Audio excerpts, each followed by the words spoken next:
Hey, I'm Mark, and we're going to be converting this old covered porch swing into a chicken coop today. It's going to be roughly 7 foot by 7 foot, and we're going to try to house around 20 chickens. We're going to have a covered run on the back side, and we're going to let y'all watch as we tackle this new project. Well, we got the swing removed, the lattice taken down, and all the floor joists put in. Next, we're going to put the deck on. Wilson's putting the final touching on the deck. We'll get started on the walls tomorrow. Well, we got the main structure framed out. It's 16-inch on center. I framed it for exterior siding only. I didn't block out the corners. There'll be a window up there. It's a leftover window from my house.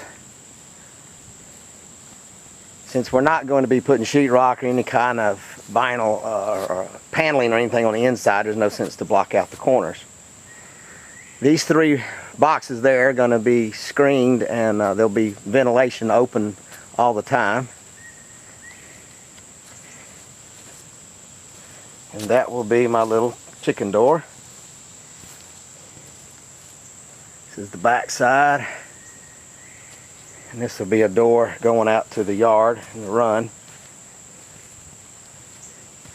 And again, 3 more screen blocks up here. The front window that tilts out at the bottom, and it'll be screened as well. Also, there'll be a sliding screen door here in the front as well as a regular door. Chickens like to feel safe, and by putting 1/2-inch hardware cloth, snakes and predators can't get to them, and they'll lay more eggs when they feel safe. We got the roof put on the chicken run. It's only about 1/3 of the way. It's roughly 14 foot by 10 foot area that's covered. We're putting in the hardware cloth, caging it all in. We also have chicken hogs here. One final thing is to build the door to the run. We're going to use these connector plates. I'm going to show y'all how we force them in. It's a way of connecting 2 boards together really strong. The door is going to have to be made, it'll be square at the top, but at the bottom it's going to be built at the angle of the ground so that the door can open. We use these plates to make trusses as well, and you can see how we made this one. This one's 24-foot span, and we started with a 2x12, and we kind of put an arch shape in it, and building it this way, it won't sag over the years because it's going to be in the sun and the wind and the rain. Alright, so I got the door laid out here. We're using these connectors again. I got this corner square, and to press this into place, we're going to use a piece of drop 3/8 plate, and we're going to clobber it with a sledgehammer. Put my hearing protecting on.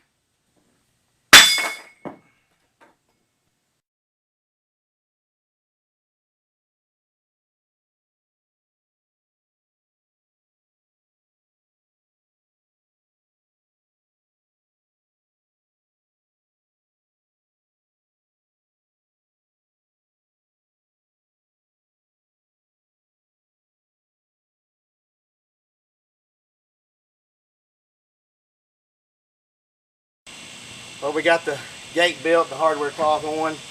Again, we built the bottom to match the slope of the ground. Put the hinges on the downhill side, so when you open the gate, it'll swing open. If you put it on the uphill side, then you're always having to dig the dirt out. Well, we got it finished. We've ordered our chickens from Murray McMurray. They'll be arriving tomorrow, and I'm going to take you through a tour of the finished product.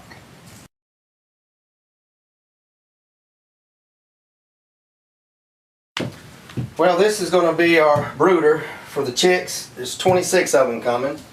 We'll have a heat lamp on them. When they first arrive, you got to keep them warm for a few weeks. And this is our nesting boxes. When the girls show up, they'll have a place that when they get full grown, they'll have a place to lay their eggs. And Until then, you leave the roosting bars up to where they can't get in. We've got a tilt-out glass window that it'll probably be shut most of the time, and a sliding screen door. Main thing with a chicken coop is you have plenty of ventilation. You can see, got some windows with screen on them. There's some screen up here as well. Heavy duty doors. We have bears around here. Chicken hawks and coyotes and foxes, raccoons, so that's why we had to go with the heavy hardware cloth. Got some grass planted for them to eat. Once they get about 3 weeks old, we can let them out for a few hours a day out into the yard.